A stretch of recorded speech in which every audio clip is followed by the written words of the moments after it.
Greetings. There is a great hullabaloo around Greece these days. Richard's Quest is running around Athens, breathless for news what the Greeks will do in this unprecedented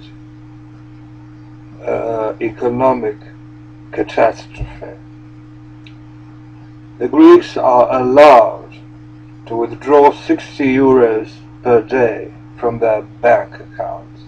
This means a total breakdown of society and the reversion of that country to a certain stage of lawlessness and destruction.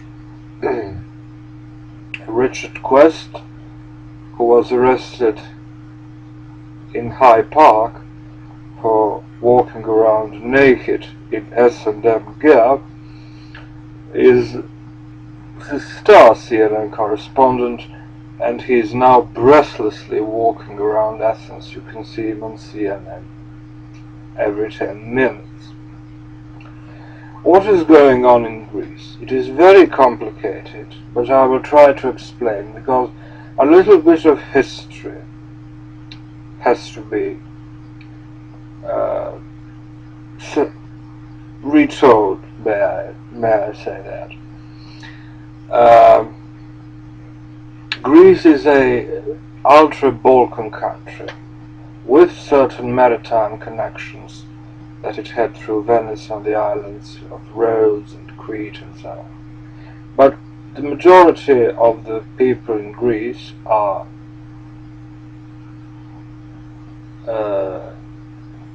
ill-educated, and this shows how much the previous empires leave their mark on a country. Greece was under Turkish rule for close to 400 years, and one would think, since it was liberated by Russia, by the Russian Tsar and the British Parliament in 1835, one would expect that they would have some sense. Indeed, the first dynasties that ruled Greece were Bavarian dynasty, King Otto, and then the Danish dynasty, which was related both to the British and Russian ruling house. Indeed, Prince Philip, the husband of Queen Elizabeth, is from this Greco-Danish royal family, and Queen Sophia of Spain is his cousin, also from this Greco-Danish dynasty. Of course, they do not have a drop of Greek blood. They are Danish and German, Scandinavian and German.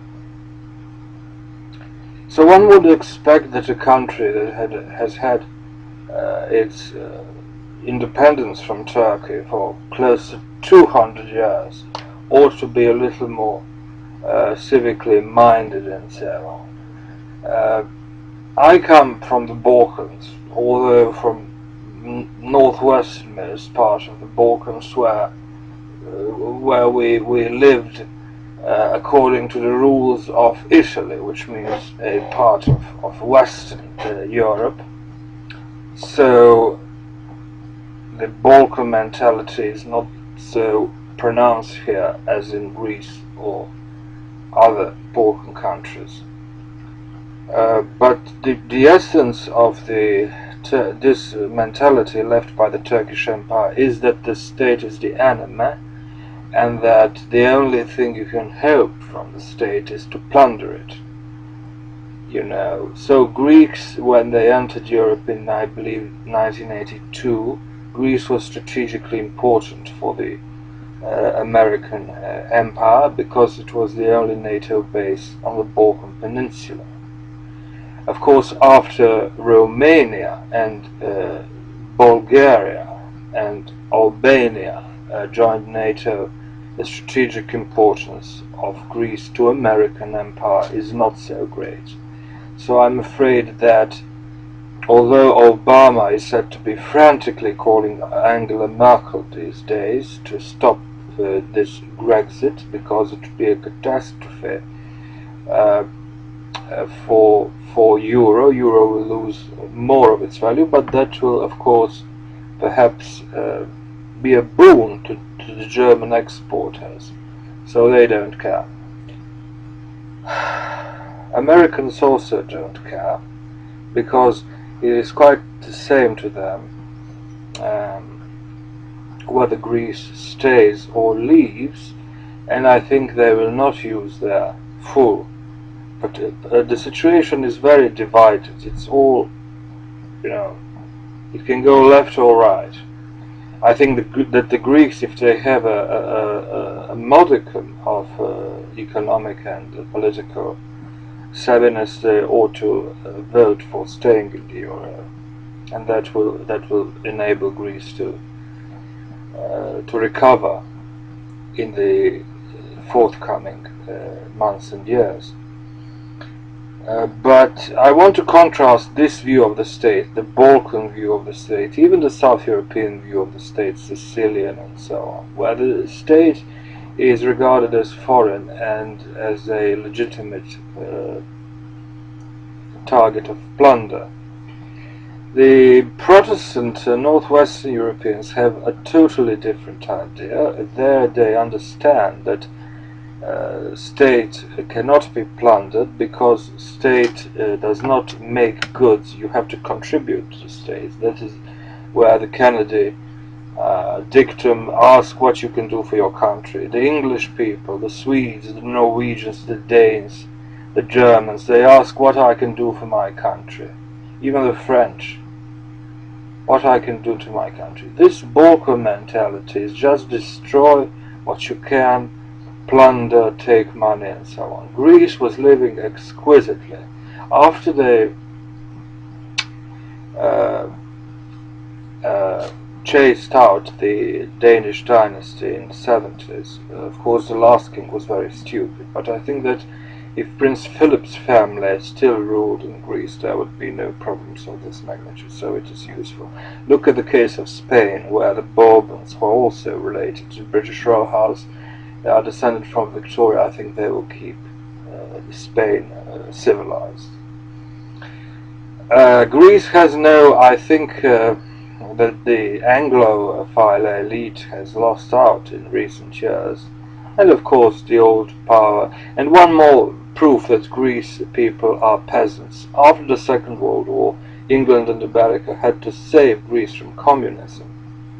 And communism could be established only in those countries where people were poor or illiterate, or geopolitically it was forced upon, let's say, Balts or the Poles or the Czechs. It was geopolitically forced upon them. But Greeks were really peasants, illiterate, poor, so communism could have taken hold there. And Tito ended this when he quarreled with Stalin. He withdrew support for the partisans in Greece, and the communist movement in Greece collapsed. So Greece was saved from communism by this intervention of England and America. Indeed, the American involvement in Europe and the Marshall Plan and all those things stemmed from Greece, because when England fought the communists, England was very drained financially after the Second World War, and the British Prime Minister said to Truman that England can no longer finance the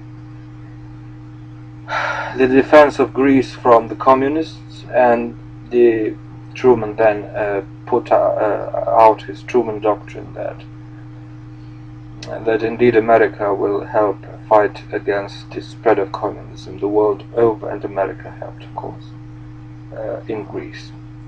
So, since 1982, when Greece was in the European Union was very small, and America was still the effects of the American intervention in Italy and Germany were the introduction of a neoliberal economic policies, monetarist policies. Enormous economic boom was going on in Western Europe. Italy, Germany, France, Benelux, everything was growing, fabulously. Switzerland, Scandinavia, perfect. They had loads of money. And when you have certain laggards like Greece, southern Italy, Portugal, you can finance it, you can help them. So, of course, the Greeks, being the good Byzantines and Ottomans as they are,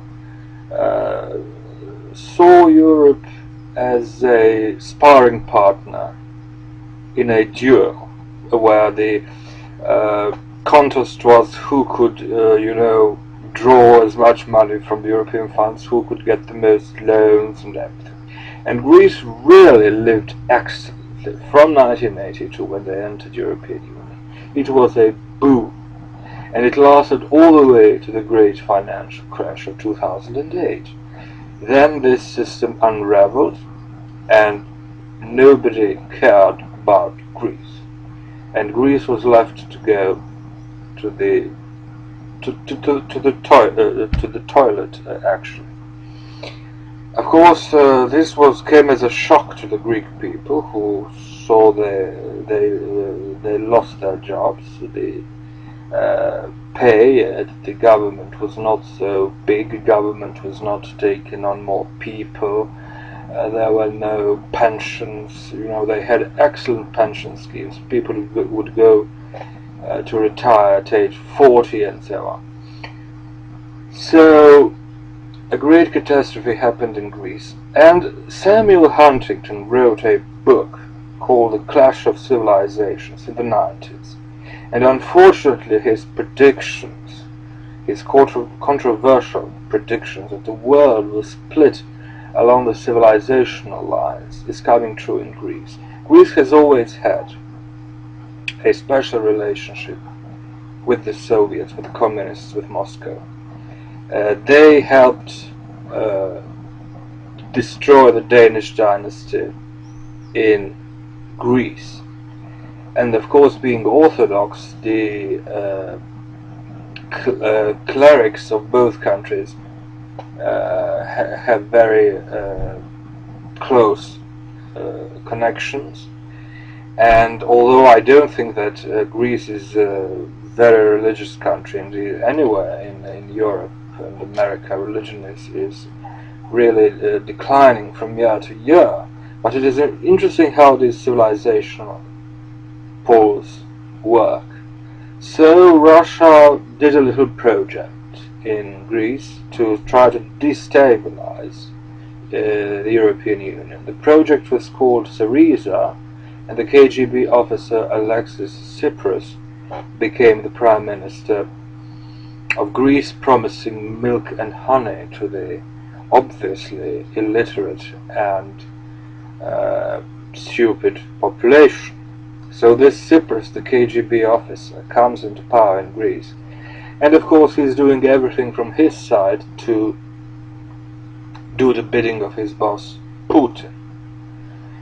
Putin and Russia has always financed socialist movements or communist movements, and not socialist. Socialism is a good thing under certain conditions, but the communist lunacy, degeneracy, fascism, there is no difference between communism of the Soviet type and fascism. It's the same thing.